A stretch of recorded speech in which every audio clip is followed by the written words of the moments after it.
My name is Ray Tucker from Shelbyville, Kentucky. We farm here in Shelby County. We raise about 2,500 acres of crops, corn, soybeans. About 100 acres of that is wheat.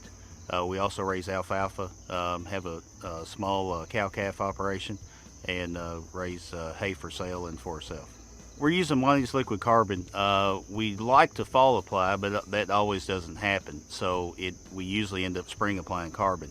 Over the years, just to give a brief history, 5 to 7 years ago, we started using carbon at the rate of half a gallon to the acre on every acre. And then we upped that rate a couple years later to a gallon to the acre.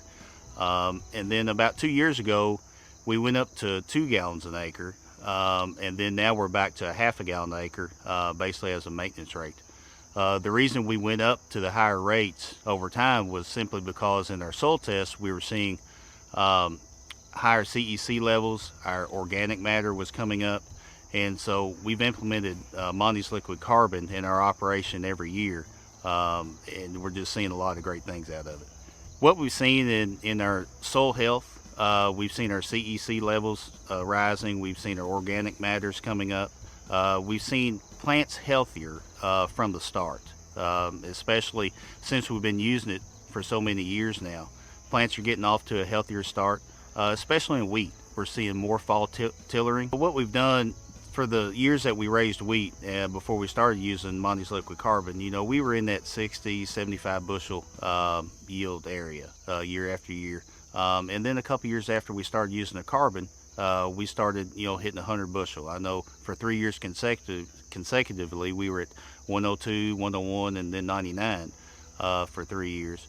And it's greatly improved our yield, and we can almost afford to raise wheat now with the low commodity prices. Some of the benefits we're seeing with using Monty's liquid carbon is gets back to plant health, and the healthier your plant is, the higher your yield's going to be. We're seeing better start, we're seeing better emergence, we're seeing better growth throughout the years when the plants are in the growing stage. In our wheat, in the roots in our wheat, we're just getting a lot more root mass now than we were several years before. One thing we saw, and I'll refer back to 2013, we had a drought year here in Shelby County, and one thing that we noticed in 2013 was after using the Monty's liquid carbon, our plants, even in that drought year, were so much healthier. They were standing better. We didn't have, small stalk. We still had a great, especially in the corn crop. And we really feel like that's due to water holding capacity in the soil, which the carbon helps with. We feel like it has to do with the available nutrient uptake to the plant.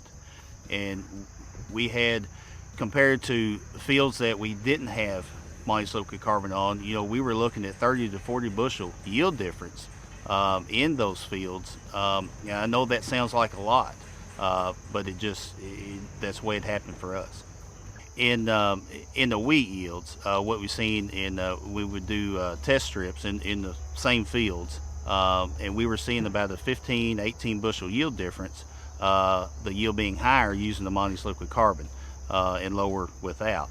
And that's, I think, we get back to plant health and things like that, and more nutrient uptake with the carbon making the commercial fertilizers more available. The yield that we're seeing, especially after using the carbon over all these years, we're seeing a yield advantage on wheat and on all crops.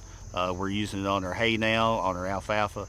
We're using the Monty's liquid carbon on every acre that we're farming now. And over the years and trials that we've done on our own farm, we've seen those yield advantages in every crop, and that's why it's implemented into our program.